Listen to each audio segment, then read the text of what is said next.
we go. Okay, go ahead. Watch out!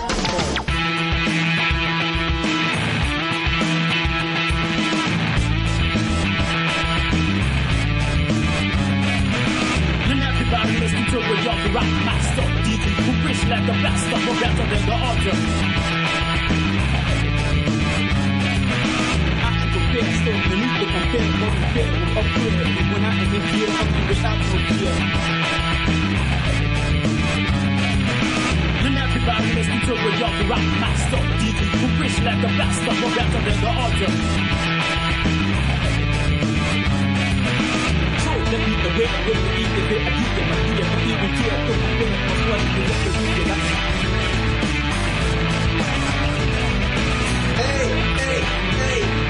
don't do that song, don't do that, hey, don't do that song, don't do that, hey.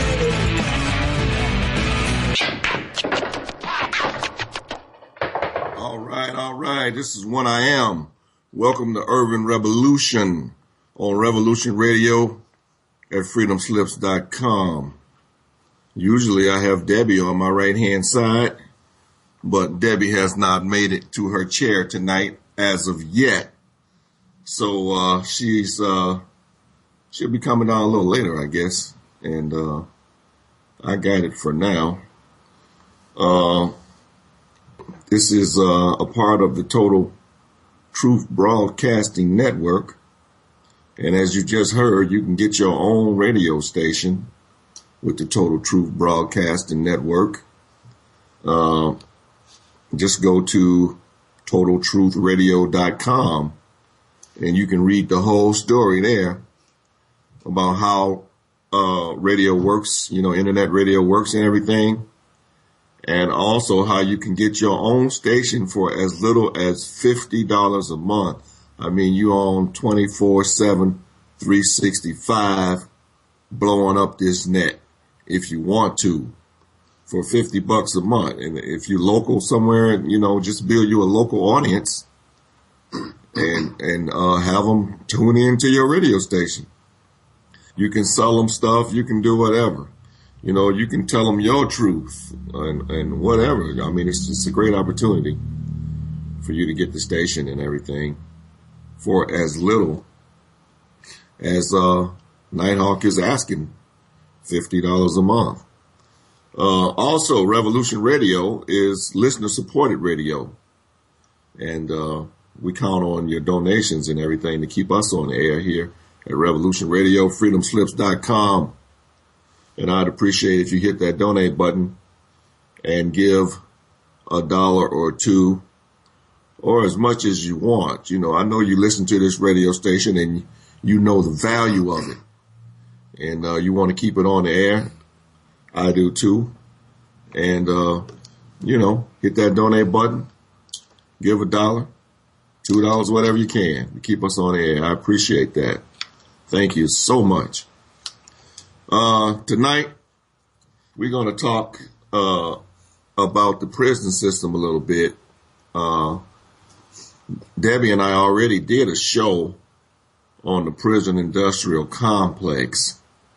And, we talked about basically how Ronald Reagan and the Bush administration and et cetera had, beefed up the prison industrial complex, turned it into prison for profit and everything. And at the same time, they were knocking down affirmative action and et cetera as being reverse racism, right? And they, beefed up the prison industrial complex. They basically had police profiling, racially profiling, and et cetera, and targeted the whole prison enforcement. Enforcement actions toward the black community and et cetera, particularly with the war, the war on drugs and et cetera. Of course, they have a war on drugs, but at the same time, they keep getting busted bringing drugs in. This is the federal government and et cetera. and the CIA and et cetera. They've had planes go down with as much as 2 and 3 tons of cocaine on the plane, and that's just the planes that go down. Most of them actually reach their destination. That's why you can get some of the best of whatever you want here in the United States. You understand what I'm saying? But it's a dirty game, where they pumping it in on one end, and at the same time on the bottom end, they busting you and sending you to prisons for profit and et cetera. But that's the way the game is being played. As a matter of fact, I was looking at the news, and they were saying how the ATF was laundering drug money just recently. This story is in the news. You can find it on CNN and other places of how the ATF is laundering drug money and et cetera. And also, you know about Fast and Furious, the way the ATF was giving guns to the Mexican gangs and et cetera. They're giving them the best guns. I mean, the best guns money can buy. And, Cartels. Yeah, the cartels, and they're shooting each other up and et cetera. And, I mean, thousands and thousands of Mexicans just over the border have died as a result of these drug cartels and et cetera. And, fighting over drug territory and et cetera. And the ATF, like I said, is supplying guns, and, anytime they get busted, they come up with a story about how they were actually trying to track this or track that and get to the bottom of who was selling what and et cetera, but it was going to take a few years to find out, who the kingpin was and et cetera. We know who the kingpin is. The kingpin is right here in the country. In the White House. You know what I'm saying? So, I'm just saying it's a dirty game. And normally when you hear about prisons, they're talking about correctional facilities. These are our correctional facilities where we send criminals to be rehabilitated. You understand? And my whole thing is that they're not actually correctional facilities, and the prisoners are not being rehabilitated.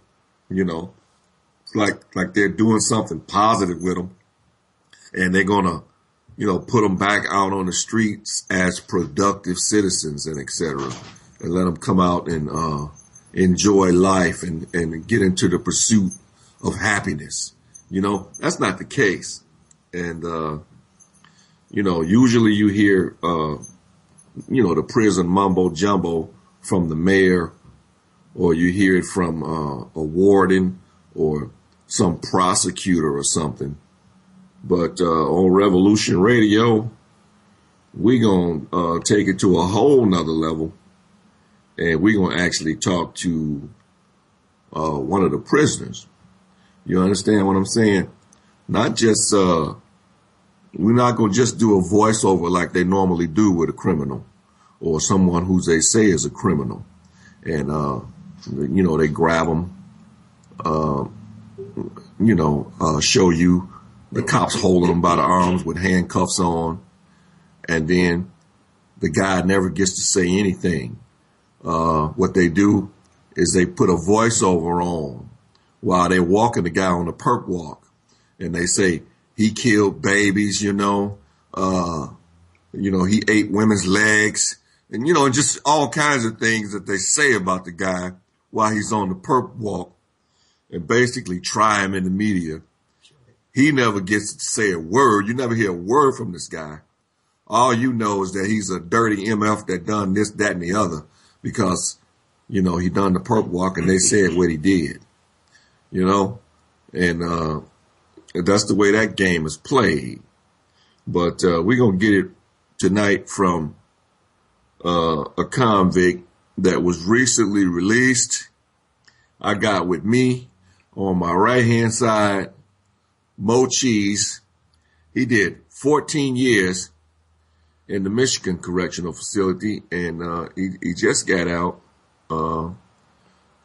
3 weeks ago, I believe, or 15th of last month. Okay, come on in here. Yeah. I got Mo Cheese here. Say hello to the audience. What y'all doing? Y'all all right?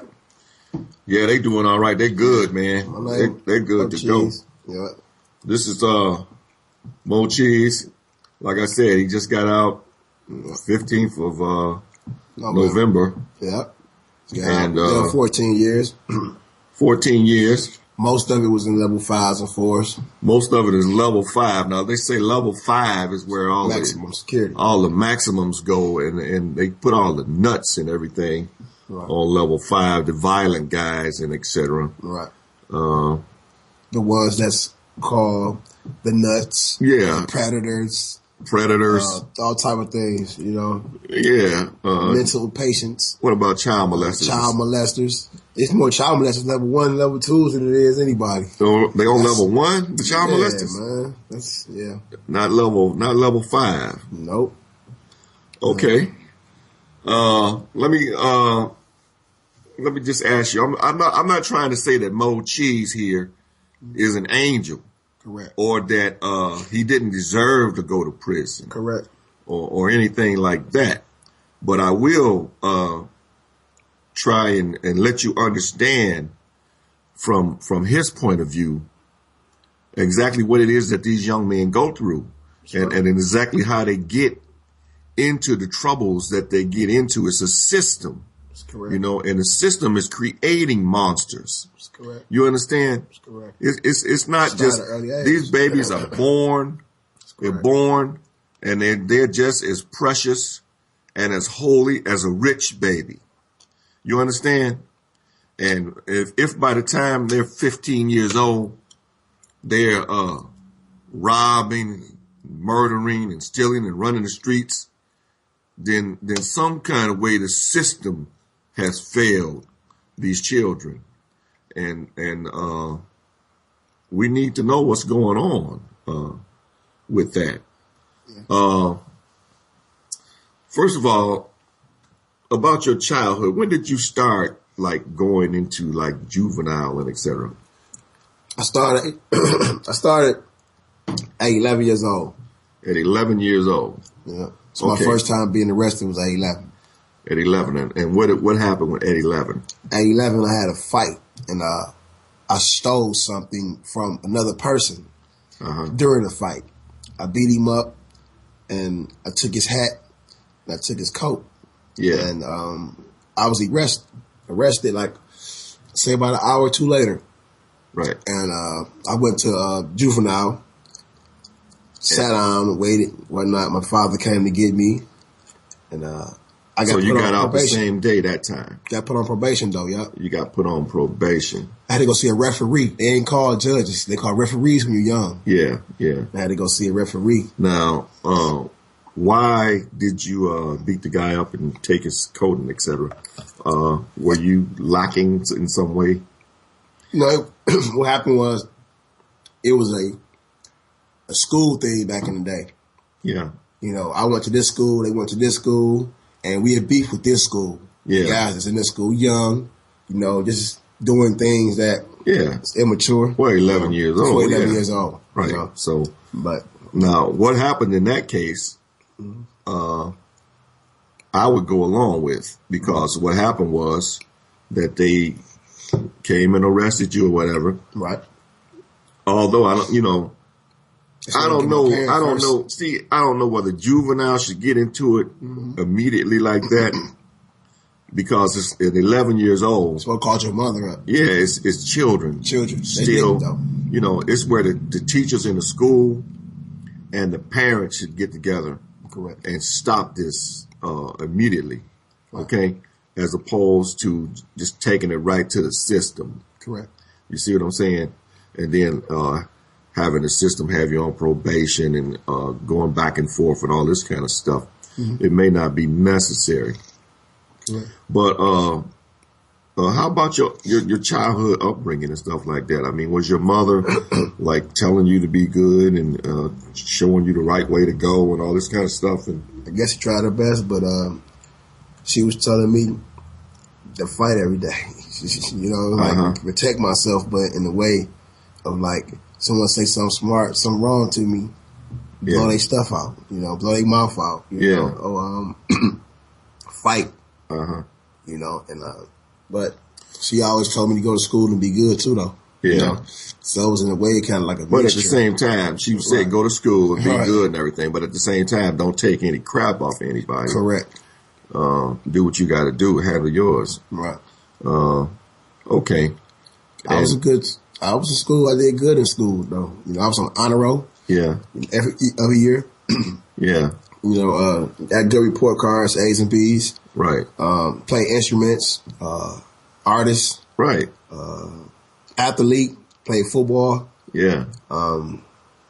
It's just that I had different sides, man, you know, and you had different sides. Yeah, different sides. Kind of explain that for the audience, would you please? It's like I have a good side, I have a bad side. I guess everybody do. It's called, it's you know, it's part of a balance thing, I guess. And the bad side of me was I was always fighting. That was always my thing, fighting.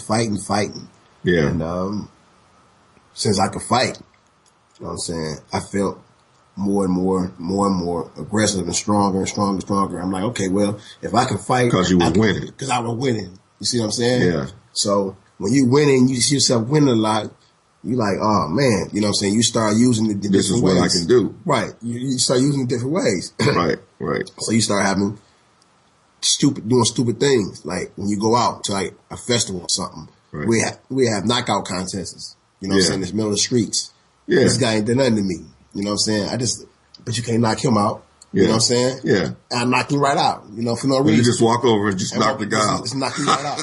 Okay. You know what I'm saying? Have a knockout contest. You know what I'm saying? And that's what we used to do. Now, that's what we call an assault. Right. That's what it's called, assault. You see what I'm saying? Right. But now, what age would you have these knockout contests at?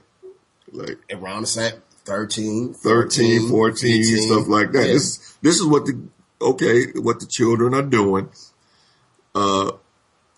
You just walk up, have a knockout contest. You know, I bet you can't knock that guy out. Walk up and just waylay the guy. Right. Okay. Put him to sleep. Put him to sleep. And did you rifle his pockets or anything? Sometimes. Okay. See, it was going on if the dude was getting like smart or not. Yeah. You know, if he was kind of boasting up. Yeah. You know what I'm saying? If he was boasting up, like I felt like intimidated in a way. Yeah. I would knock him out and I would take them pockets. Yeah. You know what I'm saying? But if we just playing like far as like just have a knockout contest, nah. We just see who sleep and see who ain't sleep. Yeah. You know what I'm saying? Yeah. See who can snore. If somebody can snore, right. That's the way we do it. Right. You know? Yeah. Okay. Did you ever get like arrested or stopped from doing any knockout contests or anything? Yes. I got arrested once when I knocked the dude out on Jefferson. Yeah. And, I hit him so hard I thought I killed him. You know what I'm saying? What happened to him? He just fell and hit his head? He fell and hit his head on the concrete by a car. Yeah. His head fell in between the car and the curve in some water. And he started having convulsions. And my heart dropped. I got kind of like, I was scared in a way. Yeah. Because I say, I might kill somebody. You know what I'm saying? Yeah. But I stayed there with dude, you know, on my knees trying to help him though. Yeah. Yeah. And I told the police I did it and everything, you know. Right. You know, and the police sat down, took my name and everything. I didn't get arrested, but I got a ticket. They just took your name and gave you a ticket and all that kind of stuff. Yeah, they like it's like a ticket, but they took my name. An incident report. An incident report. Correct. I told them what I done. And the police said, "That's good. You come and stopped and helped them." You know what I'm saying? And said what you done, but it was wrong what you did. Yeah. You know. I said, yeah, but I was young. You know, they thought like, okay, he young. Okay, well, he maybe could change. Yeah. So they let me go. You know, they took my name and whatnot down. They told my father. You know, and my father whooped me. And dude, he didn't press charges. Yeah. You see what I'm saying? Yeah. And Was this an older guy or was it like a guy your age or something? He was a guy my age, but he was older than me. Look, he was more. I was a teenager, a young teenager. He was more like a 20-something-year-old, like 24-year-old. Oh, really? Yeah. Yeah, like right around in there. Yeah. Okay. And then that was another, and you went back to juvenile again before, right? I went back to juvenile for stealing cars. You went back for stealing cars now. Yeah. How did you get into stealing cars? I got into stealing cars at a young age. I was taught I was taught how to steal a car. A female taught me how to steal a car. Right. And how to hot wire or something? Tilt. It's called tilting. And what you do, you get a screwdriver, man, and you go in, you break the steering. Well, hold up, don't. We might have some youths out here listening. Oh, okay. You know what I'm saying? Yeah. So I'm just gonna say, yeah. Don't tell them exactly how to do it. I wasn't gonna tell them exactly. You know what I'm saying? I'm not gonna. It's a lot of stuff you gotta do. Yeah. You know what I'm saying? And they making ignitions and et cetera different now. Yeah. You almost got to have the key with different now. Codes and everything. It's easier now? It's easier now. Okay, I don't know. Yeah. They try to make it look like you got to have a key with a code and all this kind of stuff to get it going. Nah. But obviously, I don't know what I'm saying. Right. But anyway, you got into car theft, and that led to what? You being arrested? Led to me being arrested. After what? How many cars had you stole, you think? It was something I can't count. And what would you do with them? Just sell them, joyride, and sell them to the best buyer. To whoever wanted it the most, whoever paid the most. Right. Because I stole airbags too. At that time, airbags was costing a lot of money, and we get like $300 for an airbag. Really? Yeah, and we could steal an airbag. Yeah. So I was taking the whole steering wheel off. Yeah. Okay, the whole steering wheel. Yeah. Airbags and selling the cars, and then you would joyride them sometime. Yeah. I know I've seen people joyriding in Detroit that have joyrided in somebody's car for like 2 or 3 months, man. Yes. Without ever being stopped or That's me. I'm one of them. Yeah, I mean several people do it. You know what I'm saying? I changed my whole. I stole a car, and I changed the title and everything over. I paid for $1, like it's $1. I paid for $1, like, you know what I'm saying? Yeah. And because the lady left the like title. It was a car sale. Yeah, like the lady left the title in her car inside the glove compartment. Yeah. And I bought that, man. I stole it, but I bought it. You know what I'm saying? Yeah. And I had the car for like 1.5 years, man. Really? Yeah. Before they didn't even know it. They didn't even know. I got arrested for something else. And what age were you at that time? That's when I was come out of jail. I was at so I had a Caprice. Remember I had a gold Caprice? Gold Caprice. I had like a gold brown Caprice. Yeah, that was the age. Let me see, 17. 17. Yeah. So you moving on up. Yeah. You went from little jokey type stuff of knocking people out and fighting, and you moved up in the stolen cars, which would get you into grand larceny. Correct. But you're still underage. Okay, where was your parents and stuff at while you were doing all this? Stealing cars and everything like that. My father was old. He was an older guy. He was in the projects. Yeah. Called them Martin Luther King homes. Right. And my mother, she was on the west side. Yeah. And she was a person I was always giving stuff to. Yeah. She never really, earned nothing. Yeah. In a way. Someone always gave her things. And, right. She never really had a job either, Yeah. But I love her mother. I always love her, and I loved her then. But I've been through a lot, man. I've been through a lot of child abuse. Yeah. Physically, Yeah. mentally, emotionally, Right. It's pretty bad. My father was older. Yeah. He tried his best to take care of me. He had the strength though. I don't think he had that strength because when I got older, yeah, I was overpowering, man, in a way. I never hit him, and then never hit my mother. Yeah. It's just that I stopped listening. Yeah. Right. They weren't talking nothing to me, really. And you weren't going to school at the time, or were you still going to school? No, because I was kicked out of all Detroit public schools. Oh, you got kicked out of the schools? All of them. Because I had a knife in school. Oh, you had a knife in school? A big Rambo knife. A Rambo I stole knife. from my uncle. Yeah. Okay. With a compass on it. Right. You know. Oh, and they took me out. They took you out for that. Yeah. Okay. And then, well, how were you supposed to get back in school if you couldn't go to the Detroit schools? They wanted to put me in an all-boys school called Frederick Douglass. All-boys school. Yeah. Was it in Detroit? Yes.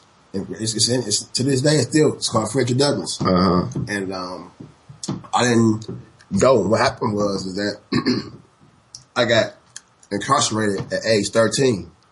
Uh-huh. I went to Maxie Boys Training School at age 13. Yeah.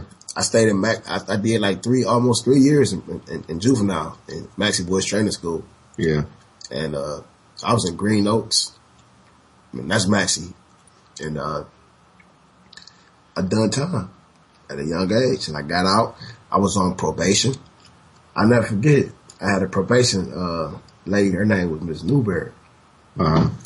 And she was okay. She helped me get through it. I got through probation. You got through the probation Yes. period. Without no trouble? Without no trouble, yeah. How long was that probation period? Couple of years? Couple of years, I think. Yeah, about a couple of years. And you got through that with no troubles. Right. And I guess you were about, 15, 16 or something like that? Yes. Okay. When I was 16, Yeah. I started selling drugs. Started selling drugs. Yeah. Okay, why did you go through the probation period and then just go into selling drugs? Because I had to eat. Because you had to eat. Right. And there was problems. Right. In the family. Right. Yeah. No money and stuff like that, different things. It was just that. They stopped messing with me. You know, it's like they ain't want me around. I got kicked out from my mother. Yeah. After I got beat to death almost. You know, she told me to catch a cab when I was like 16 years old. So I caught a cab to my father's home. And, my father, he's old, he's poor. You know, he ain't had nothing. You know. And, I saw a lot of, focus, hope eating. Yeah. You know what I'm saying? Yeah. A lot of struggling, scrapping here and there. See about myself. So what I done was, I used to take the people garbage off for $1, man. I walk through Brewster Projects, the Jeffries, you know what I'm saying? Yeah. Buffaloes, wherever, and just take out garbage, man, for $1. Right. Or 50 cents, whatever I can get. You know, and I come out of each project sometimes with like $100, man, in ones. Yeah. You know, and then I go right to Farmer Jack or Spartans. Right. Whatnot. And take people bags to their cars. Yeah. You know? So what Okay, that's all good. Right. But what I done, yeah. But what I done, I see people on the corner with all these leather jackets, these big ropes, and these brand new shoes and stuff. The gold ropes. The gold, the material things, right? Yeah. And the big old Gazelle glasses, man. You know, they flashing with phones and stuff. Yeah. And they're driving good and stuff. So I'm like, man, I want to be like that. Yeah. You know? Yeah. So what I had to do was sell dope to be like that, I thought. Right. You know, those days. Yeah. And that's what I done. I saved my money up. And I bought it's called an 8-ball. An 8-ball. An 8-ball. How much dope is that? The 8-ball that I say is, let me see. What kind of dope? Cocaine? Cocaine. It's called cocaine, not powder. It's cocaine rock. The crack rock. Crack rock. I bought an 8-ball for $100 back then. Yeah. I break it up and I would sell it and I would make double that. So I would, with more. So I would make 130 more on top of that. Yeah. On top of the 100. So I could bring back 230 off of 100. Off of 100. Yeah. So that was pretty good. So what I would do that and I would sell. I got me a pager. I got other people that was older that wanted me to sell dope for them. Yeah. That was in the projects. So what I done, they give me bags. I would sell dope. I would bring back their money. Right. And I would keep my money and I would buy my own dope. At the same time, I'm always flipping theirs too. Yeah. So I'm on both sides. Yeah. You know?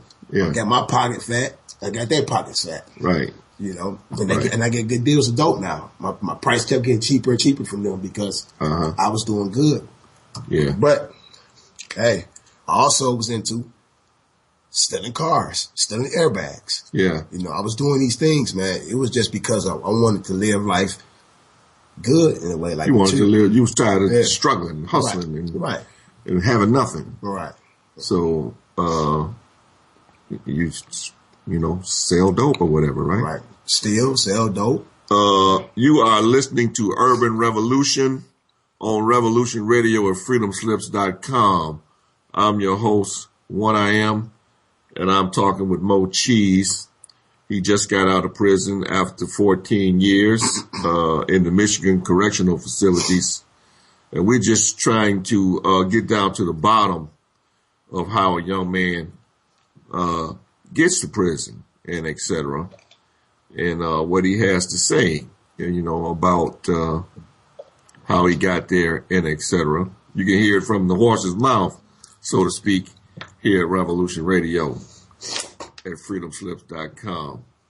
And if you can, please hit that donate button, and we're going to keep bringing it to you real at Revolution Radio, freedomslips.com. This is real talk. You're hearing it from somebody who's been there, who's done that, and you know, he ain't pulling no punches. He's telling you exactly what happened, exactly what went on, and how he got where he got, and we're gonna talk about now him being out and et cetera now, and everything, and see which way he's headed from here on. You know, now that we know a little bit about how he got where he went. Okay, you said you got into the selling the drugs. Did you ever get busted selling drugs or anything? No, I never got busted selling drugs. Never got busted selling any drugs. I just got busted stealing. Yeah, stealing cars. And robbing. Yep. Stealing and robbing. Stealing and robbing. Okay, when you say stealing and robbing, you're saying that you actually robbed somebody? Yes. With at gunpoint or something? Yes. Like armed robberies? Armed robbery. That's what I went to prison for. Okay, what kind of armed robberies did you do? Stick-ups. And at what age? What age were you? When I started? Yeah. I started armed robbery later in my age. You know, like later on. You know, like I think the first one was when I was, I said 18 when I was in Atlanta. 18?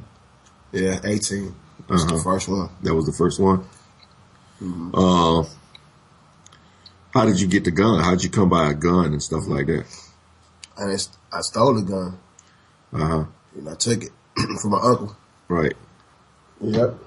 And then you went out and robbed somebody? Yep.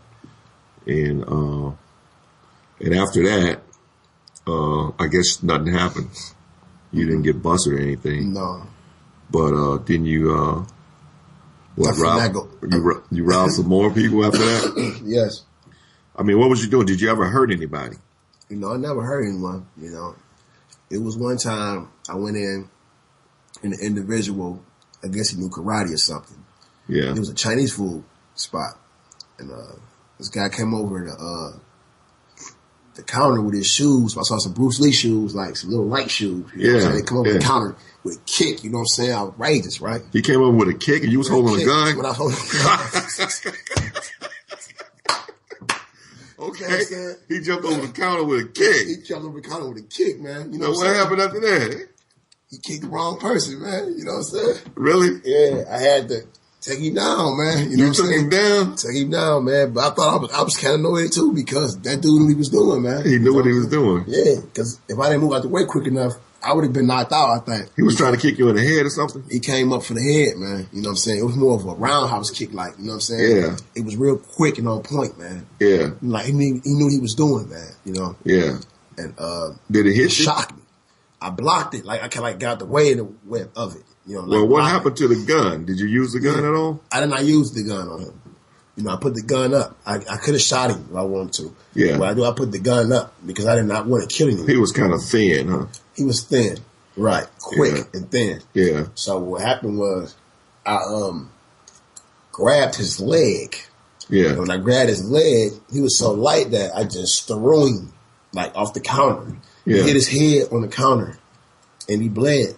You know? Yeah. And I just grabbed him by his neck and just choked him out right there. You know what I'm saying? You choked him out right there? Yeah, choked him out. And like what, unconscious? Took his money. And took the money. And you took the money? Yeah. Okay. Yeah. How much did you get for that? Nothing really. I got $800 out of the cash register. $800? $800. Okay. Hold on. We got a caller coming in. I'm gonna give you that call in number. Hello, caller 331. Yay, how are you tonight? I'm doing well. And you? Oh, not too bad. Just, thinking about things. Yeah. Yeah. Did you have a question for me or Maurice? Mo Cheese here? Yeah. Well, you guys think do you guys think that the money system is messed up right now? Because they sell gasoline for, I think it's $3 and how much is it? 39 cents a gallon. Yeah. But the price of the oil that they get the gas from is way higher than that. So it's almost like they can make their own prices. Yeah. It doesn't make any sense anymore. Exactly. I don't know. We're not really talking about the price of gasoline. What? We're not really talking about the price of gasoline. Oh, okay. No, that's cool, because I was just out here in the street, and wondering about it. But yeah. Is this RBN? Yeah. Yeah. How you doing, man? Oh, man, I'm just, thinking about things all the time. Yeah. I hear you got to get that diesel, though, don't you? What's that? Don't you buy that diesel fuel? Yeah, well, I don't have to, but the owner does, yeah. I mean, well, that's less than $4 now, or is it? No, it's about $4.10. It's a little more than regular fuel, Yeah. So, but yeah, that's scary too. You think about that, Right. Because then all the stuff at the store will get more, expensive if that shoots up. Yeah. So we gotta get this together, man. I'm saying we gotta. These people are not. We need to start doing alternatives. I mean, we got to do this, man. Yeah. We were supposed to have a lot more jobs here and everything. Are you in Detroit right now? Yes, sir. Okay, they ought to start in one of these states like Detroit, where unemployment's real high, and start alternative energy. Boom, right there. Yeah. Put people to work. We definitely need something other than the auto industry here in Detroit. So, yeah, it would be great if they did some green energy things going on here. If they did solar panels maybe, or built windmills here or something, anything. Something. Fuel cells, fuel cells. Batteries, anything that we could export all over the world or something. But we definitely we need something in Detroit to replace the automobile jobs and et cetera. Why don't the government give grants for that kind of stuff instead of all this other stupidity? Yeah. We got to fire all these people, man. Get them out of there, man. Let us take it over. We'll be able to vote on legislation through our computer, through what is it? Encryption. Yeah. 200 something bit encryption. And therefore, it'll be totally safe, and we'll take back this government. We'll spend the money. I mean, otherwise the money's going to be gone. It's gone right now, the way I was just telling you. Yeah. It don't make any sense anymore. It's getting scary. Yeah, man. I tell you what, you gotta really understand this system and exactly how it's built and how it works and everything. And when you understand how global it is, not just national, but it's a global system, and it's ran by global bankers and et cetera. And once you understand that and how it's all geared and fixed up, and you realize you just basically a slave in the system, they playing you like a poker chip. The minute your birth certificate comes out. Yep. Hey, man, you think of a way out if you can. If you can, let me know. Oh, man, I'm saying, these kids coming out of college now these kids in high school, man, they need to start educating themselves about getting off the grid, man. Yeah. You know, I mean, that's going to be the real future, man, that we're looking at, because they're putting the marks on us, man, where, okay, that one's got 15 years to go. Okay, that one's got 10. That one's only got 5. Now, that one over there, we got to get rid of him. Yeah. You know what I'm saying? Exactly. I mean, we're not even human anymore, man. We're like a car lot full of vehicles. Yeah, really, you gotta get into this universal uniform commercial code and maritime law and different things like that, and figure out exactly what these guys are doing and how they tricking you up in this court system and different things like that, and try to figure out a way out. And you can get sovereign, you can get free, but the minute you get sovereign, you get on a list.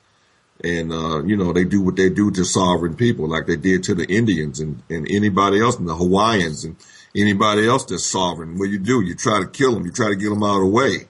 If they're not in the system, you get rid of them. Right. You know?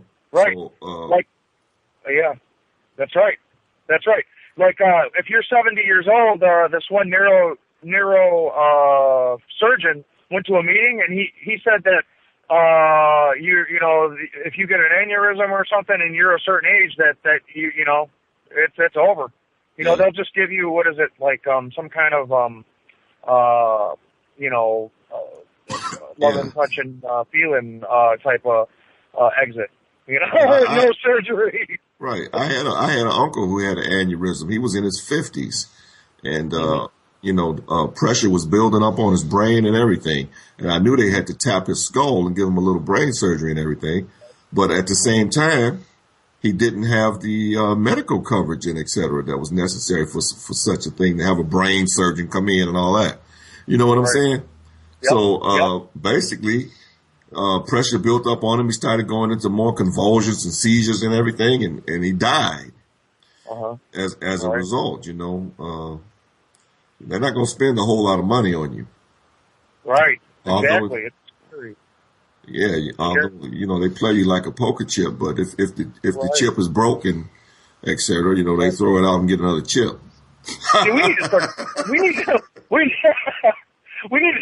to start getting the word out, man, because this stuff is really serious. I mean, people, you know what it is? People don't want to hear all this stuff that we talk about because they can't handle it, man. Right. You know what I'm saying? Yeah. They don't want to know that this is they what's can't up. Handle it. You know? Yeah, but they're making $8 an hour and et cetera, and they're being taxed up the gazoo. You know what I'm saying? Yeah. They're making. I mean, you talk about a good job. People talk about $10. Okay, 40 hours a week, you get $400. By the time they get through taxing that from the state, the city, and the federal, you got 350 or less. Okay, and then you got to pay taxes on everything you buy. Right. You know, and then you got to pay your property taxes and everything. I'm telling you, man, you got nothing coming. You're working. You're just a working slave. Right. Yeah. And you know, my question to the leaders of our movement or whoever movement, you know, anybody that's got a brain, I ask you, like, what? There's all that money that got sucked out, you know, from all the real estate bubble busting. The real estate bubble busting. Yeah, where'd it go? Like, it ain't gone. That money ain't gone. That money went somewhere. Yeah. You see? Right. Don't you agree with me? Yeah, what happened to my $80,000? I had a house, man, lost $80,000 in equity. Right. Okay? Right. Where is it at? Right. It didn't evaporate, okay? It wasn't lost. It went somewhere. Right. And that's what I want to know. Where's it all at? Exactly. You know, for every winner, there's a loser. You know what I'm saying? I was always taught that. If you lose something, somebody else took it. Yeah. You know, where's it at? Okay. Who's got it? Yeah, where's the money at? I don't know, man. I know one thing. All I see is a bunch of IOUs, man. Well, look, the bankers, they packaged up a bunch of mortgages and everything and sold them all to the Chinese at AAA ratings. Like, these, you can't lose on this. Right. And they took million and $1 million bonuses, and all of them just got fat, man, like big fat rats. And then the bubble busted and everything. And they kept all their bonuses and everything in their bank accounts. And then they got bailed out. The other banks got bailed out and everything. Right. We all got foreclosed on and et cetera, and Right. and started losing our property and losing our equity, and everybody's upside down in their house and everything. Right. They coming at us all crazy, Yep. which is I why the bet you Occupy. anybody. That's why the Occupy movement is out here. Right. But, man, Right. But I don't know. I'll bet you anybody in our life, brother. Me and you got about 15 or 20 to go, hopefully. But I bet you in our life, we're going to see Chinese people, man, over here. Yeah. I'll bet you. Wait. I believe that. I believe that. Wait. Hold on. We got another caller here, 404. How you doing? I'm good. How are you all? Sarah Connor, what's going on? Sarah Connor in the building. In the house. RBN just changed the whole subject on us. We were. I was listening, and I was listening to Mo Cheese, and everything that he was saying sounded really interested. I was interested in hearing his story. Yeah, well, we're gonna get back to Mo Cheese. We're gonna get back to Mo Cheese. Okay. And his story. I just wanted to listen in because the power had went out here in Georgia, so I lost my connection on the internet. Yeah. So I was chiming in, but for the most part, I just wanted to continue to listen to his story. Okay. Well, yeah, you don't have any questions or anything, Sarah Connor? Not thus far, no. Okay. Well, just listen in. Absolutely. RBN, we're gonna get back to the show. Okay, you know what? I'm sorry. When I call in, I got such a cheap, stupid phone here. It will not play Winamp. It won't play Real Player. It won't do nothing. Everyone else is walking around with these iPhones, and RBN over here ain't got no money. He got some cheap phone, so. You ain't got no money, but you got love, brother. You got love. That's all you need. So, man, you guys gotta forgive me, man. Sorry. When you get up to the gate, you're gonna ask for the same thing. That's right, man. We all leave here with the same thing. Nothing. What did Steve Jobs take with him? You got it, brother, man. There you go. I'm happy you got the show, man. All right. Thank you. All right, bro. You take care. I actually do have one question. Okay. Hi, One Iam. This is Dee. Yeah. And I was telling her that I did have a couple of questions regarding Mo Cheese.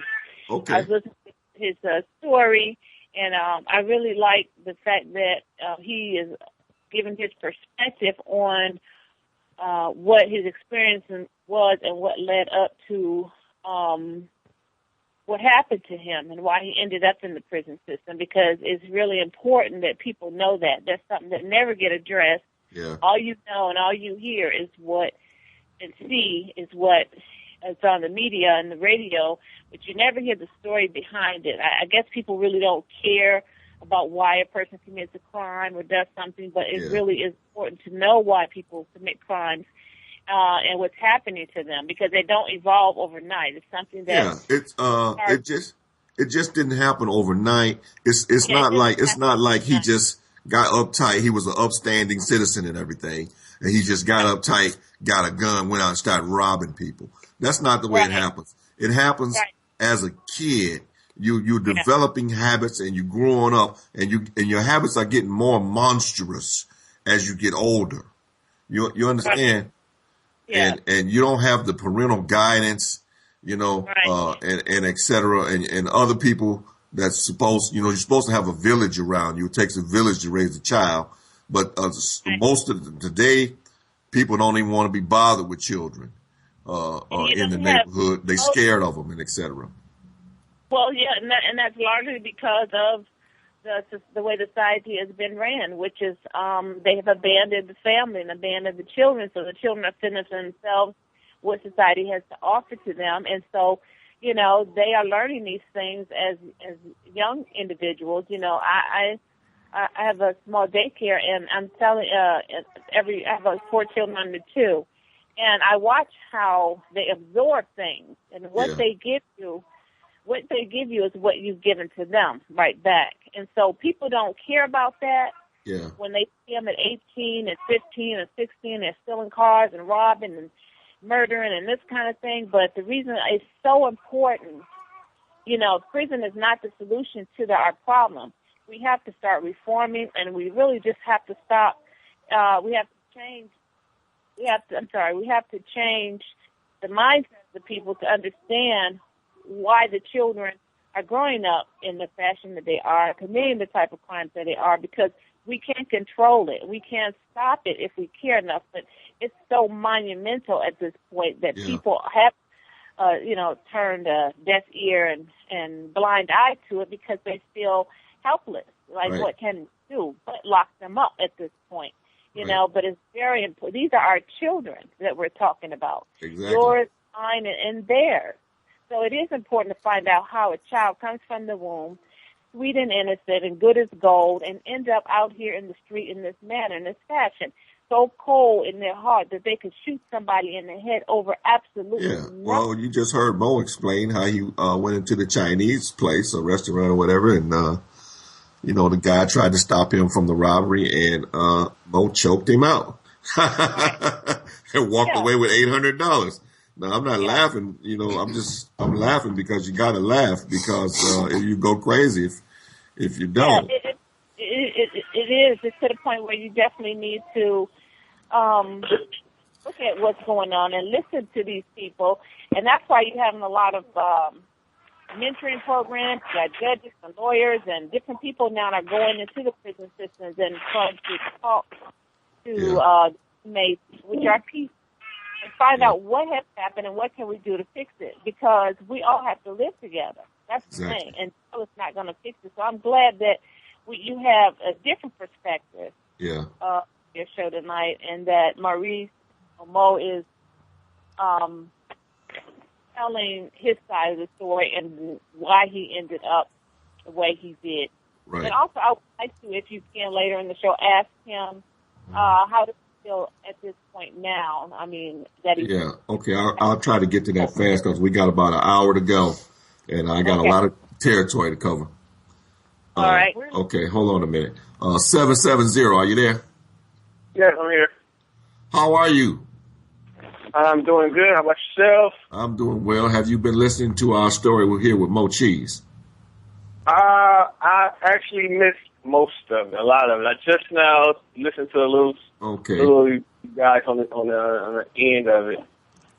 But I knew the show was about prisons today, and I was just watching CNBC, and they were showing how in Texas and throughout Texas and mainly Dallas, they've been implementing new programs to keep prisoners from keeping people from going to jail. And it's one of the judges and one of the guys that sits on the board of the correctional facility there actually been trying to keep people out of jail because of it costing so much money to build beds and whatnot. To get beds and to actually build prisons. And they've been doing some, and these are hard-body Republicans. And Texas is known for locking people up, the death penalty, throw away the key. Well, let me tell you something, man. Texas is no angel. They're not trying to do anything good for anybody. What's happening is the bankers ripped off everybody, and the housing bubble busted. They were getting money through taxes and et cetera off of property and everything in order to pay into the system, in order to bilk this. The prison system was getting money from the housing. Okay, when the housing went bust, and the cities and stuff and the states are not getting the kind of money that they used to get anymore. Okay, so now they're looking for ways to put more people out on the street than to hold them in the prisons and et cetera, because the money's not there for them. They have to they don't have the tax. I understand that they don't have the same tax. They don't have the same tax base. Yeah, because they actually laying off police officers and correctional workers and et cetera. Yeah. They've been leading in lowering the rate of people going to prisons through different programs like drug treatment programs, counseling and whatnot, stuff like that. And they've been doing really working with a lot with nonviolent offenders. One of the judges was saying where before they were not working with nonviolent offenders. Nonviolent offenders was going into jail as faster than the violent offenders. And that's what the judge was saying. He was saying that, you had the majority of the prisons filled up with people that are nonviolent offenders. Somebody who smoked a joint. He felt like if you're a nonviolent offender, there should be some other avenues that could be taken other than harsh sentencing. Yeah. So that's what they've been well, it should have been trying that to way. do out there, and It it's should have been been that working. way. They lowered their prison population as well as the rate of Yeah, that's the way it should have been in the first place, my brother. You know, nonviolent offenders. Although there is an ulterior motive, I still think that it's a good idea, and I hope that it spreads throughout the country. It's a great idea, but if the money ever bounce back and the economy get good again, they're going to beef it up again, man. You know, and start locking people up left and right again, you know.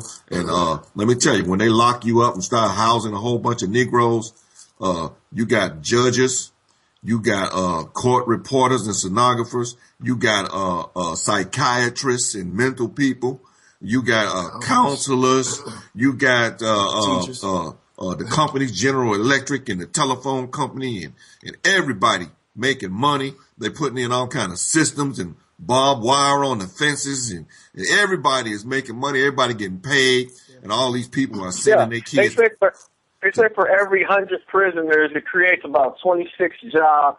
And Texas had over 200,000 prisoners, so that gives you an idea how many jobs it created. Definitely, there's jobs. You know what I'm saying? And people are putting their kids through college by housing Negroes. You understand? And if it wasn't for the system going bust right now because of what the bankers did, you know, with the mortgages and everything, you know, they still be trying to fill up the prisons instead of letting people out. You know, I think that's why Mo Cheese is out here. Yeah. You know, because they got a little uptight and they got less than people out there. As a matter of fact, they're closing a facility on Mound Road. That I just come from. Right. That he just came from. You know what I'm saying? So what do? They open the gate. Yeah. They say, you go ahead, man. Go ahead. You know what I'm saying? That same thing happened with my Uncle Terry, who had life with no parole. Yeah. He was in jail with no life with no parole, no chance of getting out, and he's back on the street. So. Yeah, nonviolent offender. I know the one, nonviolent offender, and they let him out. And he had life without parole on some 650 crack law, cocaine law, and they determined that was draconian and cruel and unusual punishment.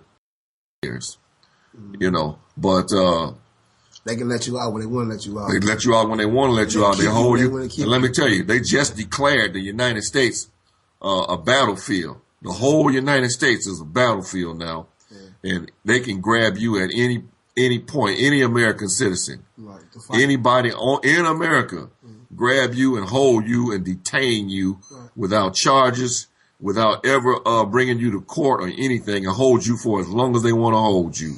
They can hold you till you look like Rip Van Winkle. Yes. You understand what I'm saying? Without ever taking you to court. Put you in a doggy kennel like they do over there in Guantanamo Bay with a bag on your head. You know what I'm saying? And come in and rape you every night. And it's fair. It's fair game, according to the congressmen and et cetera, that just okayed all of this. So if you're an American citizen, you think about it. Real talk. We're at the top of the hour. This is Urban Revolution on Revolution Radio at freedomslips.com. I'm One Iam, and I'm sitting here with Mo Cheese. We're going to continue Mo Cheese's story. We got about an hour to go. And I really wanted to get into the correctional facility because they're supposed to be correcting these guys, you know, once they get arrested and everything and put into prison, then they're going to rehabilitate them and let them come back out on the street after they've done their time to, you know, and this, that, and the other. Of course, you know, when they get a little uptight for money, it's just like you've done your time. You can go, but I'll get you later as soon as everything get better again. You feel me, man? They do. That's the way they're running it. That's the way they do it. But, okay, you got, where did we leave off at? We left off at, when I was talking about stealing cars. And you was talking about the armed robberies you got. You got into armed robberies at about 18, you say? Yeah. And stuff like that. And then you got arrested for armed robberies. Yes. That's why I went to prison for armed robbery. And that was... Yeah. That was the first time I went to prison. It was For car theft. Car theft. The first time weed. Yeah. For selling weed. Yeah, I got caught with 4 pounds. 4 pounds of weed? Marijuana, yeah. And okay, 4 pounds. That's a lot of weed, ain't it? Yeah. Well, yeah and no. You know. They can say it is, you know. Right. Because I mean, it's lightweight. It's kind of lightweight. Yeah, it's lightweight, but weed and cocaine is different. You know, now I got caught with 4 keys or something. Yeah. I'd have been home, you know. Yeah. I got caught with 4 pounds, and the police stole one. The police stole one? A pound, yes. Yeah. So I was on. Well, they got to get their smoke on. Right. So I was only hit for 3. The police steal everything. The police took a gun from me and never gave it back. Correct. You know that? Yeah. I was at my house. Yeah. Yeah. Huh. And never gave it back. Something else. They told me I needed to get a lawyer to get it back. I was in after hour, man. And the lawyer cost $1,500 for the retainer. Yeah. The gun was $500. So I just said goodbye to that gun. Yeah, that's ridiculous, bro. You feel me? Yeah. Yeah, I was in after hour, and that's where happened at. I was coming from Atlanta. Oh, you was in the after hours joint. I was coming from Atlanta. I went to Detroit. Yeah. And I was in the parking lot, nodding off. Nodding off in the parking lot, tired from that long. And what happened? They knocking on your window or something? They knocked on my window and shit, man. The dog came up here. I never forget the dog. A dog came? His name Lacey. The dog's name was Lacey? Lacey, yeah. And he sniffed out some weed? Sniffed out some weed, man. And then what happened? You went to prison? I went to jail. Yeah, from there on, I went to prison. And the car that I had was not legit. The car was not legit. It was a stolen car? It was called Hot. It was called Hot. What that means is re-tagged. It's re-tagged. It's a re-tag job. Yeah. Okay. How long did you stay in prison at that time? 2.5 years. 2.5 years? Yes. At that point? Right. And then you were Kim out. Worthy was my judge. Kim Worthy was your judge, yeah. Scurvy Worthy. Oh, Scurvy Worthy. Okay. And then you were back out on the streets after 2.5 years. And I came right back in 3 months. In 3 months, you was back to prison for what? Armed robbery. Right. Okay, when you got out, what, you was trying to get back on again, so you needed money or something? Yes. I saw too many guys that I was younger than me, that knew me from back in the days. Really? That was, up on their feet, looking down on me. You know what I'm saying? So I'm like, man, y'all, you know what I'm saying? Yeah. You know? And that kind of brought me to rob it. Also, I had a debt. You had a debt that you owed somebody else? Yes. Yeah. And they were threatening you or something? Threatening, yeah. To pay the debt? Yeah. Or whatever? Right. Okay. And you started robbing. And then you were busted for that robbery. Yes. Robberies with S. Robberies. Yes. How many robberies you think you did? I was on a spree. I was on the news. You was on a spree? A robbery spree. You robbed several people? Robbed several establishments. Establishments? Correct. Okay. And at gunpoint? Gunpoint. And when they put you in prison, how was it in there, man? Tell me about it. Man, prison, man, is like in a way, what you make it. You know what I'm saying? In certain aspect of things, but you can't make it if they won't let you make it. And what I mean the people that run the prison, the system, not the prisoners, because the prisoners don't run the prison no more. They don't. They used to. Yeah. But they stopped that after they turned everything into correctional facilities.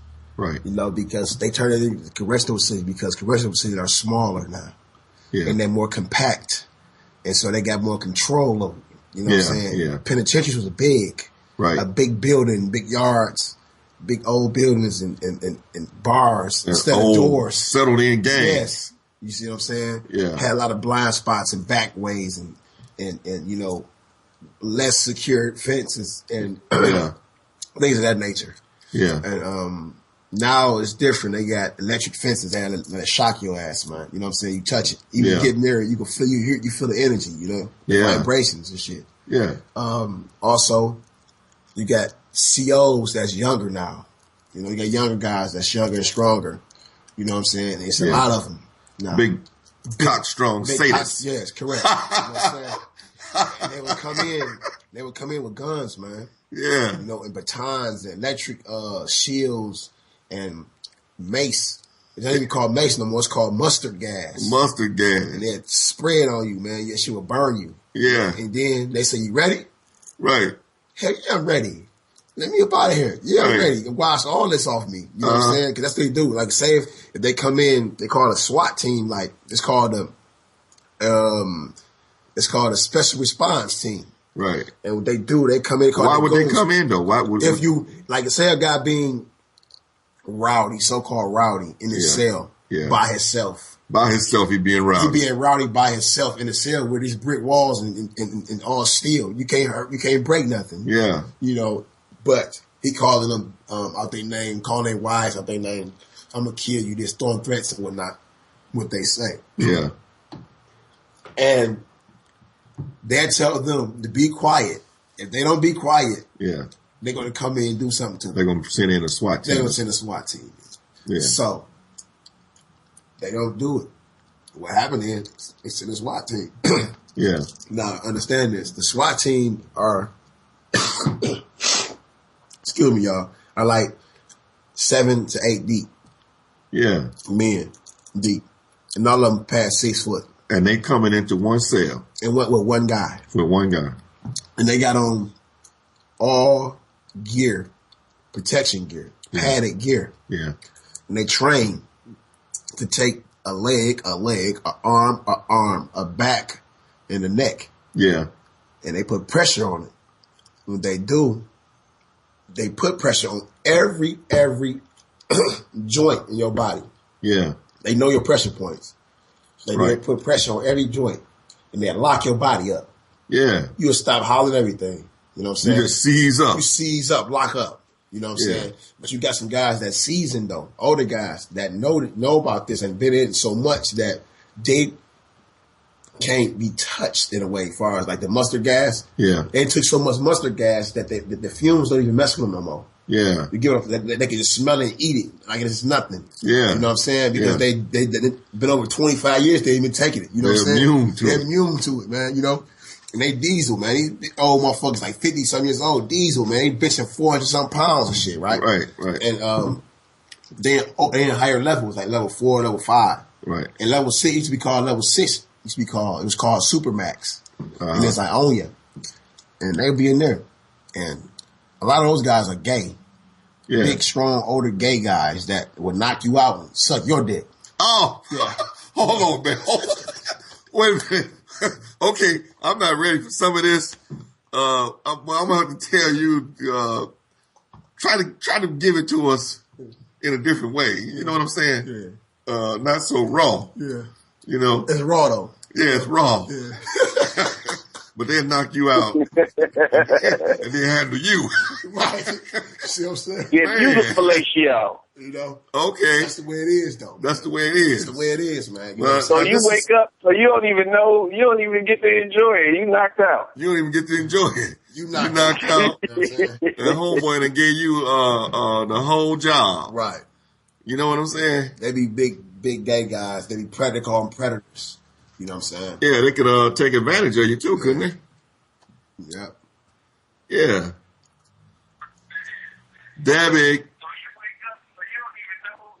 Debbie Baldwin, are you there? Yes, I'm here. How you doing? You got a question for Mo or anything? Yeah, I do. Okay. We were just discussing something, and he hit me with a shocker, and I had to back up for a minute. I heard. I'm sorry, my fellow friends. I can't be a part of this conversation tonight because I've been robbed at gunpoint a couple of times. Yeah. Can you hear me? Yeah, I understand. I understand what you're saying. You've been robbed at gunpoint a couple of times, and you have strong convictions about people. I have very strong convictions, but my one question is tonight is,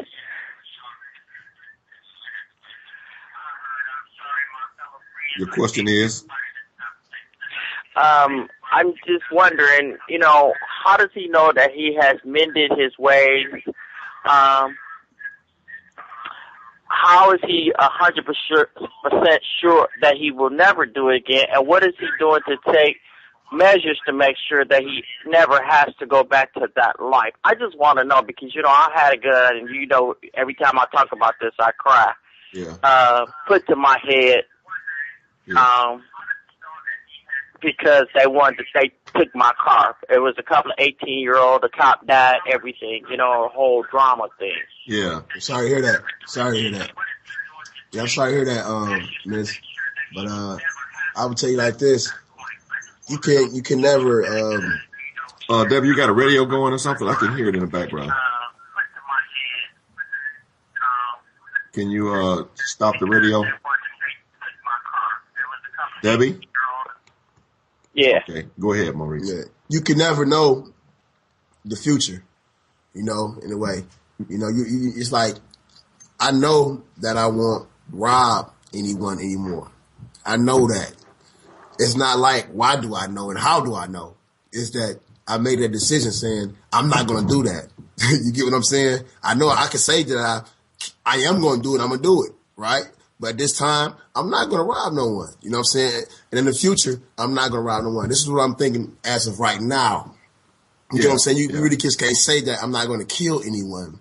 Because if someone tried to come in and harm you and your family, you would kill, I think. You know what I'm saying? So you can't say what you want to do because you would never know what you want to do. You get what I'm saying? But my goal and my objective is not to rob and to steal any longer. I don't have to do that. I have too many talents. I have too many skills and trades to not to do these things. You get what I'm saying? I could do what I want to do. I'm grown, and if I want to rob someone, I would rob someone. So it's not like I'm on some fake stuff like, okay, you just saying this to get out of prison. Yeah. And to make people think this, to make people think that. Hell no. I done too much time in prison. I rehabilitated myself. Yeah. They rehabilitated me. And you have no desire to rob anybody or to mess up your life to the point where where you'd be going back to prison for a long time. Not at all. As a repeated offender and et cetera and stuff like that. Because for one, they're going to hang me. Yeah. And I don't care who you are. People are scared of time, man, being incarcerated. They fear you with that time. They say they can give you life if you come back to prison. Yeah. Hell, what? Life. That's 25 more years. Yeah. You know what I'm saying? I would be a fool to go out and rob someone. You know what I'm saying? Yeah. And catch another case and come back for 25 years. Even steal a car, even to steal a purse. Let's say push come to a shove, man. You up against the wall. What do you do? What do you do? I'm going to a shelter. Going to a shelter. Okay. Yeah. I'm going to try to do what I can do, hustle what I can do. My goal is not to be into the push to come to the shove mode, into when it comes down like that. That's not my look at things, but I do look at that because at the end of the day, something like that could happen. You know what I'm saying? Yeah. But I'm always the person to get on my feet, though. In the past, I got on my feet different ways. But in you in prison, you think about other ways to get on your feet, too. You know what I'm saying? Which is not bad. Because when you're in prison, all you do is think.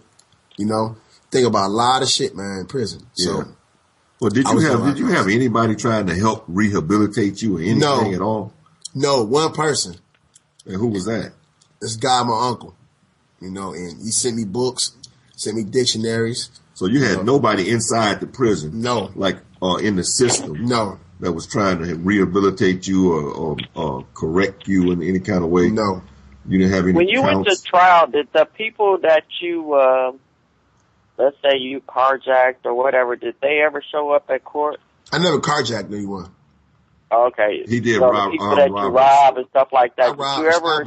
I robbed establishments, not people. He robbed stores. Stores and banks and hotels. And did you ever actually send them like a letter stating that, you were sorry and you amended your ways? Yes, ma'am. For what you had did? Yes. I have to. Yeah. Yeah. I talked to some of them. Well, one-on-one. He talked to him. What did you say? I told him I was sorry for what I done. You know what I'm saying? I'm sorry. See, the key thing is this. When you know you're wrong and when you know you have remorse It's you must feel it, man. You know what I'm saying? You got to feel that shit, because if you don't feel it, you lying to them and you're lying to yourself. Yeah. And I did feel it. You know, when you're in that hole, I was in the hole for 2 years. When you're in that hole for 2 years, you think about a lot of stuff, man. Now, being in the hole, explain that to the owner. Being in the hole is that you're in solitary confinement, man. You're in a place where it's nasty, dirty, and they spin your food, do what they want to do, man. You're down. I mean, it's the lowest. That's near death, man. You know what I'm saying? You're in a hole, and you're dealing, man. You're dealing bad in the hole. But all you do, it's like you're pure though, in a way, because you're not watching TV. Yeah. You know, you're not listening to music. You just hear silence, and you in a hole, and you eating through a slot every day. Yeah. So, and you don't take a shower every day either. Right. So you're really into yourself. You know what I'm saying? It's all about you at that moment. So when you're thinking a lot. It's all I could do is think. If I didn't think, I probably would be just really, really messed up. You know what I'm saying? When I'm thinking. So I had to think. Yeah. And when I was in thought mode, my thought mode process, I thought about my victims and the people that I hurt. And I did hurt people, you know, emotionally, more physically, because I didn't hit anyone, you know. So all I did is put a gun out and say, give me your money. Yeah. You know what I'm saying? Yeah. When they see that gun, they emotions like, okay, well, let me get this brother this money because he got a gun and he can shoot me and kill me. Yeah. It was easy, you know, at that point. Yeah. But now it affected me when I was in the prison cell. It was hard because I was dealing with the punishment, the consequence in that prison cell, because thinking about those things, about those victims. It's not just them being a victim, it's my people being victims too. You know what I'm saying? Because they lost me. Yeah. You get what I'm saying? And not just that, their people, their daughters, their sons, their mothers, their fathers are victims too, because they're our victims. So it's more of a connection to everybody. Yeah. It goes all the way down to their teachers, to their principals, because they're affected because they're affected. You get what I'm saying? Yeah. It don't stop. It keep going. It's like a ripple in the water. It's a ripple in the water, man. Hell, fuck yeah. And when you start seeing that means that you overcome this, man. You know what I'm saying? Because if you don't start seeing that, if you don't go that deep in tune with yourself to see these things, you ain't come out of nothing. You know what I'm saying? You still that bull crap. You're still in the denial zone. You're not in remorse zone. You know what I'm saying? Yeah. And that's what the system synced in me, that I'll change my life. They saw that. If they didn't see it, they wouldn't let me out, I don't think. Yeah. You know, they still would have me locked up, incarcerated. They saw the real me. You know, they come in there saying yes, ma'am, to them, all on their, yes, you know, goody two shoes. That wasn't me. I come in there real and told them how I was. Y'all don't want to let me go home. Okay, so be it. Well, I'm gonna tell you what I'm gonna tell you, and that's what happened. Yeah. You know what I'm saying? I knew I was gonna come home though, because I got a cousin that told me I was gonna come home. Yeah. And he said when I was gonna come home, and I did come home when he said I was gonna come home. Yeah. Amen. I hear you. I'm just gonna pray that you succeed, because that. Well, you pray that I succeed too, because if it get tight out here, I get crazy. I get buck wild. I ain't trying to tell nobody else what to do, but when it gets tight, he could tell you. Every time I still think about it, and it's been a long, hot minute for me. I still. You're gonna always think about it, miss. You know, it's gonna always be with you. It's like a death. It's gonna always be with you. It's never gonna go nowhere. You know what I'm saying? It's a bad thing. It's a violation. Right? It's a violation. You know what I'm saying? That's like rape or anything. You know what I'm saying? It's going to be with you. You know what I'm saying? I'm sorry you had to experience that. You know, it made me feel bad, you know, because I was the one that was doing the robbing. Yeah. So them guys robbed you. I robbed you too, you know? Yeah. Because I'm a robber, you know? I did those things. So, I'm going to tell you something. I had a friend of mine. His name is Balo. I went to work with him. We worked in Pontiac, Michigan. He's a white guy. Okay? Balo have you laughing all day, 24/7. You know what I'm saying? Just a great guy to talk. He was a wrestling coach and everything else. And, for a school, I mean, a good one, statewide. And we worked at General Motors together in Pontiac, Michigan. And just recently here, not too long ago, one of his sons had bought a house in the Pontiac area and had stepped up to 7-Eleven or one of the stores up there to buy something.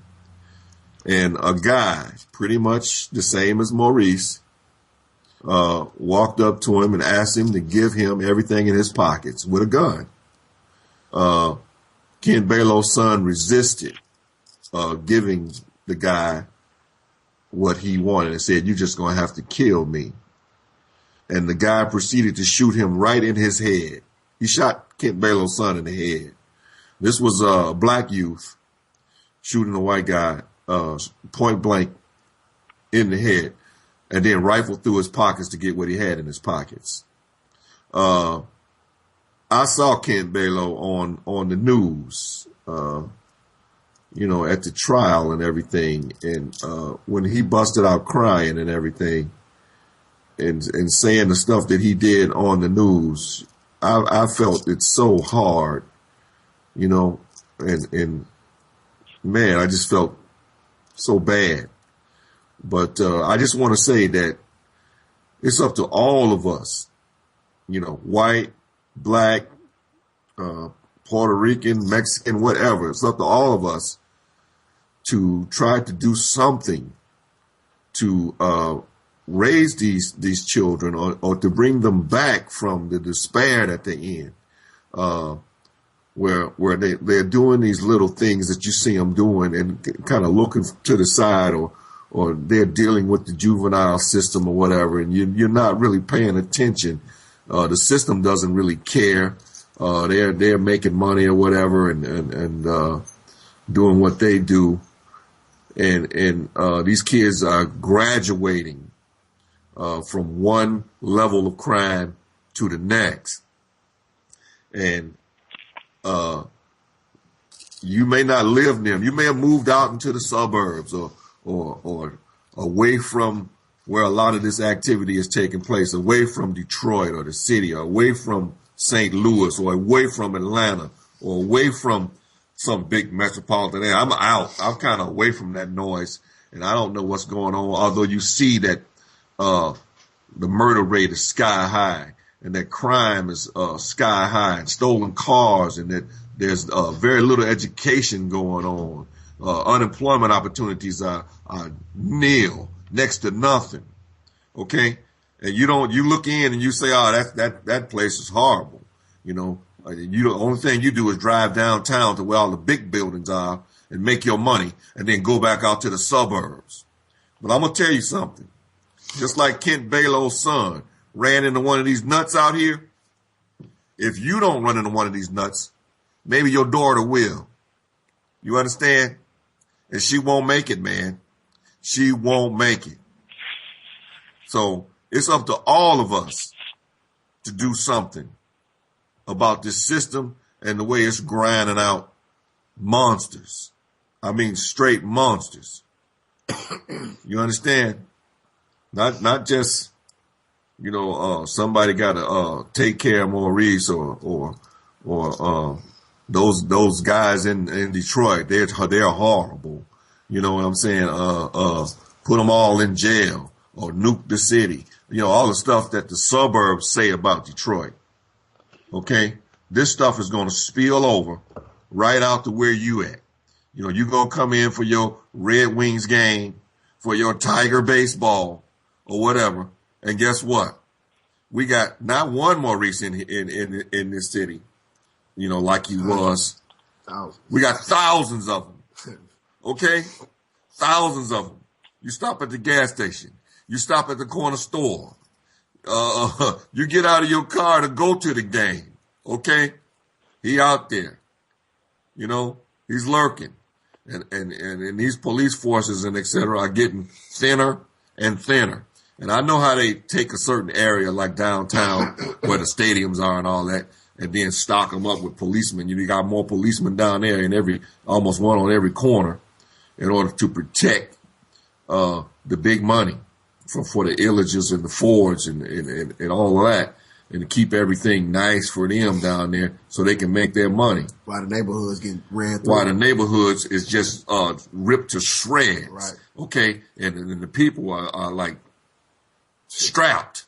You know what I'm saying? Just strapped, man. Getting foreclosed on, houses ripped up, tax foreclosures, mortgage foreclosures, no jobs, you know, out here struggling, scrapping, no loans being made to nobody because you can't make a loan because nobody got the job to pay. The jobs and everything, the suburbanites is coming into the city. You know, all the freeways are jammed in the morning with suburbanites coming in, going downtown, filling up all the big sky-rise buildings and everything, you know, with suits and ties on and everything, going to the courts and everything, you know, lawyers and doctors and engineers, this, that, and the other, bankers and this, that, and the other. You know, they come in, do their thing, get back in their cars, and at 5 and 6 o'clock, you got another traffic jam going the other way, back out to the suburbs. You know, but I'm telling you, this stuff is going to spill over on you right out there where you are. You know, Detroit is one city, and then like 30 miles away you got Pontiac. You know what I'm saying? Pontiac is coming back this way. Detroit is going toward Pontiac. If you anywhere in the middle, you're going to get caught up. You're going to get caught. Okay? Same thing with Pontiac going to Flint. And Flint is the same way. Saginaw, torn up, ripped up, you know, with all these crime pockets, these little reservations, these little Negro reservations, where you think you got the Negroes corralled and they can eat themselves. It's not going to work like that. This stuff is going to spill over on you, and you're going to pay for it with the lives of your families and et cetera. Just like we're paying. They're going to take over like zombies, man. They're going to come right up in them suburban. Just like we're paying. And you can load your shotgun, click your shotgun, and do everything else that you think you can do. Police going to come and take it. Yeah, they're gonna come and take everything. You seen what happened down there when Katrina took place? The first thing they did was start disarming everybody. You know, even though it was illegal to do so. What they did was they got rid of the law and the emergency. And when the emergency is declared, we can do whatever we want to do. They slamming old white ladies up against the wall, you know, just for showing a gun, that she had a gun in her own house to protect herself. You know, slammed her and beat her up pretty bad there, from what I could see. But Maurice, he says he's rehabilitated in his own mind and from his own time. He didn't get any help in prison. And a lot of these guys are not getting any help. There's all kind of shankings going on and stabbings and fights. Every day. Every day. And, they take these guys, you know, the ones that are killed, and they bury them. They're like wards of the state. They bury him right on the grounds, of the prison. Under the grounds, Yeah, family members got to actually pay to get them out of prison if they want to have a personal, funeral. No, you got to buy the body back from the state if you want it. You got to buy it back. If you ain't got the money, they're not giving you that person who got shanked to death. That's what I just said. Yeah. Oh, yeah. Exactly. You see what I'm saying? You got to buy your own child back. Yeah, you got to buy him back from the state once he becomes a ward of the state and stuff like this, and something happens to him and this, that, and the other. But I just want up there too. How much is it? It's close to $4,000, ain't it? I don't know. It's up there though. I don't know. But let me ask you this: did you have a job in the prison system and stuff like that? Yeah, they give you jobs. Like, what did you do? I was a barber, but before I was a barber though, I worked as a porter, making 13 to 16 cents a day. 13 to 16 cents. Really, it's an hour, but it's really a day to me because you ain't worked that long. You work like about 4 hours. You work 4 hours, you get 13 cents. Yeah, 13 to 16 cents. Yeah. Okay. And then over the years they add all that up. Yeah. And then when you get ready to go, right, they give you that. They can. That's if you ain't want to buy nothing in there off the store. Oh, really? If you didn't spend it already on a Snickers bar or something. Snickers bar. You gotta work a month. You ain't trick it off on deodorant. Yeah, or deodorant, anything. You gotta it take 2 or 3 months to get deodorant. It take 2 or 3 months of working. About 4 months to buy deodorant, probably. Take 4 months to buy deodorant. You better hope somebody's sending you some tokens or something. Right. From out in the street. From out in the streets. Because if not, you're going to starve to death and you're going to stink every day, all day. Because they stopped giving us soap and deodorant. They used to give us that, back in about 10, 12 years ago. Yeah. They used to give us all that stuff for free. And they stopped doing it. They don't give you any soap and any deodorant or... They stopped doing it. They say it's a budget crisis. Do you still get toilet paper and stuff like that? Some of them, yeah, you do, but not like you used to. You get 2 rolls every month. 2 rolls a month? Yeah. So what happened is guys starting to buy their own toilet paper, trying to, out of catalogs they have. Yeah. We buy clothes from, we buy like radios, stuff like that. So they starting to buy their own toilet paper now, man. They don't even give us fans no more in those rooms that we in. Yeah. We buy our own fans now, man. You know what I'm saying? Really? Yeah, so if you don't buy a fan, you just hot. You're gonna pass out. It's over. It's that hot? Yeah, them rooms baked. It's like an oven, man. It's all brick, man. It's all brick like an oven up in there. And the sun it's no trees in prison because it's just they cleared the land. They clear all the land out the way. So what happened is that the sun will hit that brick.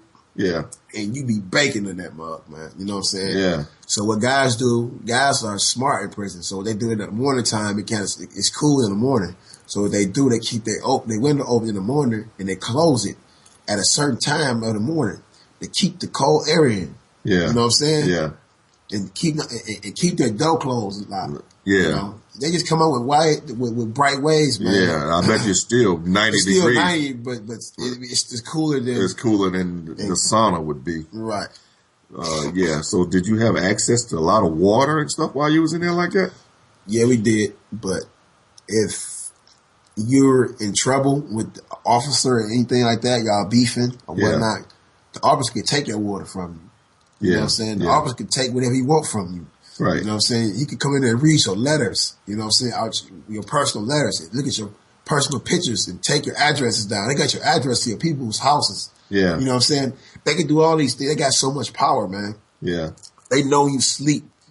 They can look at you. They come in your room and look, and they come in and eat your food from you. They give your food to another person if they don't like you. Yeah. You know, things of that nature. Yeah. Okay, I got another call coming in here. 404. Call. Yeah, hello? Hi, how are you? Yeah, actually, I'm at work. So I don't really know I heard the subject is about the prison system or something like that? Yeah, we're talking about the prison system. Yeah, it's crazy. I got a friend that's locked up right now. Supposed to have been out 5 years ago, and they're making him do all his time. Yeah. Trying to get that money off of him. That's correct. That's what they do. So he aggravated assault in Georgia, in Augusta, Georgia. Okay. And he already did 8 years. Right. He did most of his time already. Great behavior, turned his life around. Yeah. And they still hold him, making him do all of it. Well, Georgia is bad. Georgia is a bad state to do anything, particularly for blacks. You know how it is, man. But I think Georgia day for day, right? Excuse me? Georgia is day for day, right? That means that if you get 20 years, you do 10 years, right? Something like that, yeah, right. Exactly. Right. Mm-hmm. Michigan is different. Yep. Michigan, you do something that give you 20, you can do that whole 20, So, oof. Yeah. Guys better be kind of, guys better be in a way thankful, you know what I'm saying, to get that day for day, because Michigan, to this day, we still trying to fight for day right now in Michigan, because I think Michigan need day for day because Michigan make you do 99% of your time. Yeah. Wow. And because his friend, that's worse than the feds. Yeah, it's way worse than the feds. It's way worse than the feds. Yeah. So the feds is what, 85 or something like that? 80, 85? Yeah, 85. Yeah, the feds are 85. Yeah. Because his friend is locked up with him. He didn't even do anything. He just happened to be there. And he doing off 15 too. Yeah. Yeah, that's the way it is, man. It's bad, man. But a lot of guys want to be locked up in places like Georgia because of that time, man. Really? Yes. Crazy. Yeah, and that's crazy, right? A guy want to be locked up somewhere else. Georgia just put Troy Davis to death. Yeah, just put him down, man. Oh, yeah. Just put him down. I saw it, man. I put him down, man. Yeah. You know? Couldn't make it out there for that. No. A lot of guys can't make it in Michigan. That's why I like coming up here to these states like Virginia, you know, or Pennsylvania, or Chicago, and Ohio, all these areas up here to do time because you're going to do a lot of time. Yeah. Yeah. But I just wanted to comment on it. You know, I'm at work right now, but I had to get on the show and give my word. You know what I'm saying? Okay, I appreciate that. Yeah, just appreciate it. Let me get back and make this money. All right. Y'all have a good night. Yep. Thank you. Yeah, that's something else, man. You know, Georgia has always been a bad state though for blacks and et cetera as far as prosecution goes, and you know, just putting them away ever since you know, slave days and et cetera. When you just take off and make a run for it. Yeah. You feel me? Yeah. But man, what else is going on? What else is like going on in those prisons, man? The penile system, huh? The penile system. Penile. How about all that homosexuality and stuff going on? Oh yeah, that's in there, man. You know, but you know, you gotta understand this too. It don't happen that way no more. Like people come in and get raped and all that. Yeah. Back like that always happened back in the 70s and the 80s. That was the old stuff. It's like everything, when you see phones change, you see things in prison change. Yeah. You know what I'm saying? Technology. Everything is getting like more organized and more advanced or whatnot. And you see gay guys come into prison now. They're coming in gay. So, and they young. Yeah. When they coming in, man. You know, you be like, man, what the? They coming in with hair and titties already, man. You know what I'm saying? Yeah. And some of them have both sexes, hermaphrodites. They got a place where they put those too. Yeah. You know, they put them in a prison which was called Riverside. Yeah. And they used to have a floor for them that people that was changed sex or when they had a transgender, transgender, things of that nature. And they try to get out though. So they get in trouble. They try to get out and go get to men. To get to the men. Men, correct. Yeah. And some of them make it out. Yeah. That place and get to the men. Right. And what happened is that they had started that line, that you know, that line with other men. You know what I'm saying? Like, okay, I'm going to him. I'm going to him. I'm going to him. I'm going to him. Yeah. They get to choosing and you know what I'm saying, things of that nature, and yeah, become pretty known. Yeah. You know, and then the guys, they want guys with reputations already. So what happened is they start messing around with religious leaders. Religious leaders? Yeah. You know? Yeah. Yeah. Religious in the church. I mean, not the church, but in the prison. Right. You got religious like leaders. The religious leaders. Right. In prison. Be messing with the gay guy, like an Eddie Long type situation going on. Correct. Then you have wardens messing around with the them. Wardens be doing the same thing? The wardens messing around with them. You got COs messing around with them. You know, you got just regular random. Everybody just getting off. Everybody getting off. You know what I'm saying? Yeah. Because they're weak. Yeah. You know? And well, how did you handle the situation, man? I mean, I got a free book every day. You know? Yeah. In my hand, you get a magazine. Yeah. And go to work. And you just handle situations that way. Right. You know, but some guys get so weak that they like, man, I'm tired of the hand. Yeah. You know, they just go at it, man. You know what I'm saying? Like, I'm going to experience something else, man. You know what I'm saying? Right. Yeah. And they get weak, and they start seeing these guys act like females, man. You know what I'm saying? I know. I see some of them little You know what I'm saying? Yeah.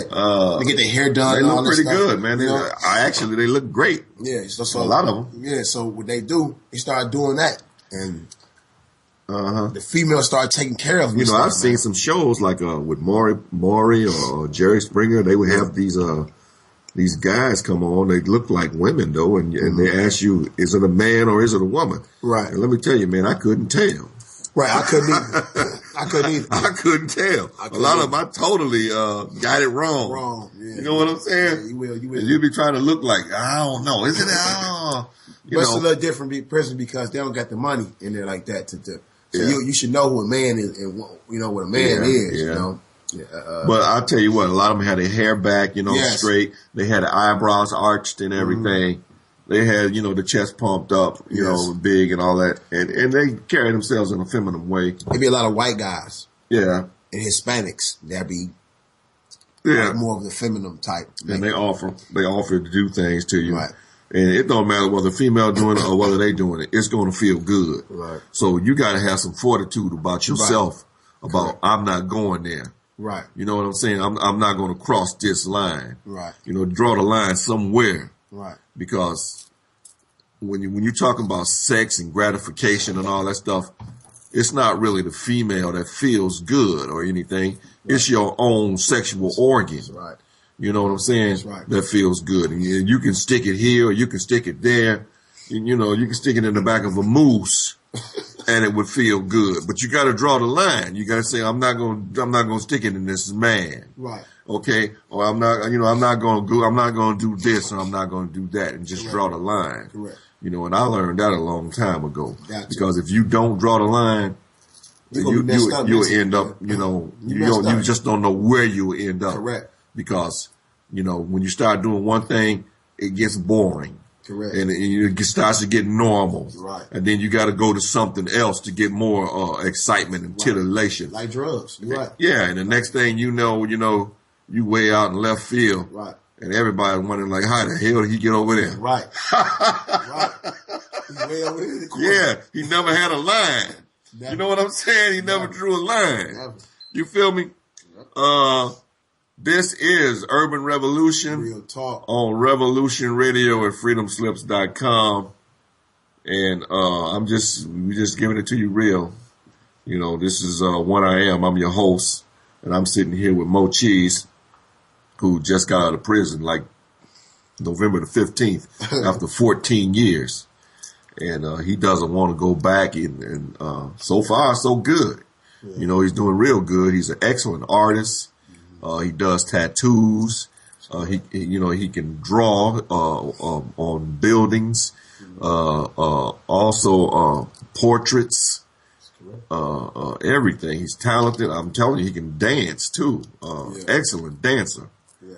And he's always been talented. I bet you he was a good robber. Yes. You know what I'm saying? Because I know Mo Cheese. You know what I'm saying? Anything he put his mind to, he gonna do it well. And I'm just glad that he's out and he's on a positive tip now, and looking forward to doing something more with his life than robbing people. And he was small time anyway. As far as robbing people and taking what's in the cash register. That's nothing, man. You got to get on Wall Street.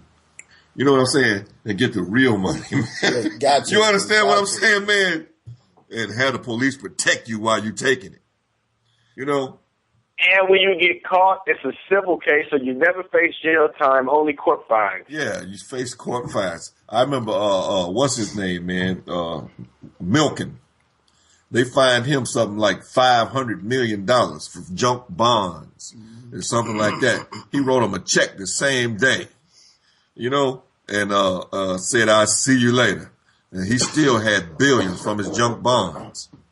Yeah. You feel me? Ivan Boesky, the same thing, different guys that make, they make money. They do a lot. They rob and they steal. And let me tell you, they're hurting a lot of people. They hurting a lot more people than you hurt. Right. You know what I'm saying? Through mortgage foreclosures, through companies being chopped up, and jobs being lost, and all kinds of different things. You just on the bottom end of this situation. Getting way more time. And you're getting way more time. Right. They ain't even thinking about getting time. Right. They're not even thinking about it. They're walking away with golden parachutes and et cetera. Yes. Okay. And they putting people out of their homes. Oh, putting people out in the street, man. No doubt. Kids. Yeah, putting everything. Out of school. You know what I'm saying? When you want to talk about robbery and you want to start looking, at people funny, like, oh, he did that or he did that. Mm-hmm. Yeah, he stole some hubcaps. Yeah. But come on now. let's talk about the real deal. Right. You know, Occupy Wall Street is not about stealing hubcaps. Right. You know what I'm saying? Correct. It's about the real thievery that's going on. Look what just happened in Libya. Right. You know, where they went in for oil and gold, and a bunch of Gaddafi's money has disappeared out of the banks around the world that he had his money in. Right. You know, and that kind of robbery and ripoff. Where they look at Afghanistan. You know, when the Taliban had the poppy fields just about gone. Yeah. Okay, and the USA go back over there, and the poppy fields is bigger than they ever been now. Okay, why is that? Yeah. Okay. Let's not play the game about, you know, who robbed and who. He's a petty criminal. Right. You know what I'm saying? Compared to these kingpins on Wall Street and etc. Let's just keep it real. That's what we like to do here. Real talk. On Urban Revolution Radio at freedomslips.com. And if you can, please hit the donate button and give us a couple of bucks to stay on the air. We're not gonna stick a gun in your face and ask you for no money or nothing. You know, we just gonna tell you we bring you good shows and keep good information coming to you and etc. And it's cheap. You know, we only asking for, like, from the listeners, $1, $2 a month. You know what I'm saying? And if everybody just kick in that little bit, we got it made. You know. And Mo, anything else you'd like to add? Because we're getting down to the 10-minute bell. Yeah. I'm still kind of still here, and I got one question before y'all leave. Okay, thank you. Because I've been listening to his story, and all of this is really interesting. It's awesome to listen to his perspective and the turnaround, how it started, his turning point, and I really just want to hear where he is mentally now. Like, how does he feel now that he is out? What is life for you now? You know, being able to walk and move and go where you want to go, and just no, it's not even like that. You know, I'm still incarcerated. You know what I'm saying? In a way, you know. Yeah. So you got to understand that too. You know, when you're on parole, you still locked up. You know, it's just that you out here, they still keep an eye on you real heavy. You know, I'm on some intensive parole. You know, so I'm not really free in a way. You know, I don't think I enough to be free. Not only that, you got that rap sheet. Yeah, I get that rap sheet too with my number. I got a prison. When you get a prison number, it's over. You're never free. You know what I'm saying? I got a prison number. It's like an ID number. So once they punch that up in the computer and see that number, you know, eyes become glued to you. You know what I'm saying? As far as employment and everything, oh man, it's going to be difficult to get a job. I mean, it's difficult to get a job if you got a bachelor's degree right now. Correct. Okay, and you don't have a criminal record at all. Right. Okay. Now, if you got like 3 or 4 armed robberies and stolen cars and stuff like this on your record, those kind of convictions, right? And then you've been let out of prison, right? You know, you can fill out an application at the local Walmart or whatever if you want to, right? But they're going to look at you sideways and probably not want you around the cash registers, etc. Correct. You understand what I'm saying? Yeah. How does that? Yeah, I think it would be better in that situation to create your own job, like your own business, and it would be more lucrative anyway. A lot of times, I've seen where prisoners came home and they didn't have a lot of options, and it forced them to create their own businesses, which they never would have done before, and end up being more successful than ever. Like, I know of a guy in Washington, D.C. who came home and started a business with a dump truck that he saved up and bought a pickup, and then he ended up getting a dump truck. And now he has several dump trucks, and he does a lot of, he got several city contracts, and he's making a lot of money, over the 7-figure mark. That's excellent. He was in prison. Let me tell you this though: when they let these guys out of prison, they let them out, man, with nothing though. They come out. If you don't have some family or something that'll let you stay in a place or whatever, they find an address for you. Right. Like, give me an address. Right. This is where you're going to go. Okay, you're out. Boom. They just open the gate. Like, boom, you're out. Okay. They don't give you any clothes. Right. They don't give you any money. Right. You don't have nothing, man. Nothing. Look, check this out. If you did 14 years in prison, 2 years in the hole, locked down, you see a guy just a few weeks ago get killed over a bar of soap. Okay, if you can withstand those conditions, all the things you've been through as a child, all the things you've been through as far as a youth going through robberies and robbing people and stealing cars and whatnot, if you can withstand all of that, being on the run, you can start and run your own business. When you come into this world, you come into this world with nothing. And so if they put you out on them streets and you put you out on them streets with nothing, you better than you were at before. And you got nowhere to go but up. But you got to use your head and stay strong and know that you can defeat and conquer all adversity before you.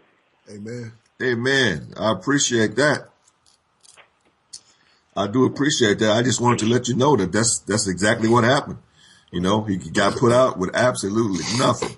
He's dependent. It's like almost like a baby, you need food, clothing, and shelter right off the bat. And somebody gotta hold that up and support you until you can get on and start making a little bit and start, bringing yourself up from that condition. Ask Tyler Perry about it. Yeah, only thing is you're like in your 30s now. That's okay. You got the longest journey start with a single step. You can't say where you should be at this point in your life or where you could be at this point in your life or where most people are at this point in your life. That's what you got to throw out the window. You have to start from where you're at. Yeah. And that could be at any age. You can. I got a guy that I work with. He's 48 years old and he can't read. Yeah. But that don't mean he can say, well, there's no sense in me trying to read now. That's something I should have did when I was 5, 6, 7, 8 years old. Right. No, you got to start from where you at. So is he trying to? Is he trying to learn to read? No, he ain't even trying. He's not even trying to learn to read. What does a B sound like? What does a C sound make? I mean, you got to start from where you're at, and then maybe when you're 56, you'll be reading novels and whatnot. Right. Exactly. But you got to start from where you at. Yeah. If that's what you choose to do, Yeah. I but agree some with people, you. Some people don't. They don't necessarily have any high ambitions. Yeah. I heard one of my uncles say he might walk the halls again, referring to go back to jail again. Really? As if it was just another option. Yeah. It's depending on where your mind state is, where your mind is at, and understanding your capabilities, understanding your abilities and what you can do. You a man. You got a lot of capabilities. Yeah. You got a mind. Right. That has no limits. Right. You got to understand that. Yeah, you understand that, but at the same time, man, you got to understand all the hurdles and oppositions, and you got to have the fortitude to go ahead and jump and get over those hurdles. I gotta adopt the line from the Italians. When you talk about hurdles and opposition, what are you gonna do? Yeah, what are you gonna do? What are you gonna do? Right. You gotta get over them, go around them, and knock them down. Yeah. But you gotta go. What are you gonna do? Right. Stop, lay down, and die. Right. You gotta do something. Yeah. Agreed. Regardless, you're gonna have to do something. Agreed. Well, Maurice, he seems to be ready and on the ball as far as trying to get his life on track and everything, and to get out here and start a family and be positive in the community. Big Mo, your life is already on track. You're a lot further ahead than you were 2 months ago. Yeah. Correct. And that's how you gotta look at it. Yeah. You're a lot further ahead than you were 2 months ago, and 2 months from now you'll be even further ahead. So if you keep at the rate you're going, you'll be on top. Yeah, but at the same time, we can't ignore the fact of how many prisoners get out and end up going right back.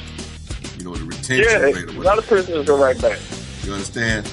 Because when you get out here, you ain't getting no help, man. They still gonna kick you in your teeth and everything. And that's right. I mean, sometimes you got your back against the wall, and it's still that same question. You know, you still that same slogan. What are you gonna do? Yeah. And sometimes you don't have many options. But that's why, more than just providing opportunities, although it's good to provide opportunities and help brothers along, it's even better to promote the mindset, promote knowledge of oneself, because that can help more than giving somebody a job. Amen. Amen. Okay, well, we're about to wind it down. We got a couple minutes before we off. Maurice, anything you want to add right quick? I just want to say to everybody that I want you to know that prison is not what you see on TV. Prison is deep, man. Prison is heavy. And what I mean by that is that the wardens are stealing. The wardens are stealing. Yeah, they stealing money, man. They go out and gamble, they drink, they alcoholics, man. You know what I'm saying? Yeah. And it's all a big gang. It's an organization, man. You know what I'm saying? COs, the MDOC. Yeah. You know, it's called a DOC. You know, it's the Department of Corrections, period. Yeah. It's a big gang. It's an organization like the FBI. Yeah. And they in to win it, man. And they getting money, man. They stealing, man. Just imagine they steal a penny from us each day out of our account. Yeah. Out of all the prisoners. Each day out of our account. Just imagine that. How much? That'd be a lot of money. Yeah. Look at all the prisoners that's locked up. Right. So we have to get, and we don't write a grievance over a penny. All right. Well, this is One Iam. You've been listening to Urban Revolution on Revolution Radio at freedomslips.com. It's been a pleasure. And we'll be seeing you next week.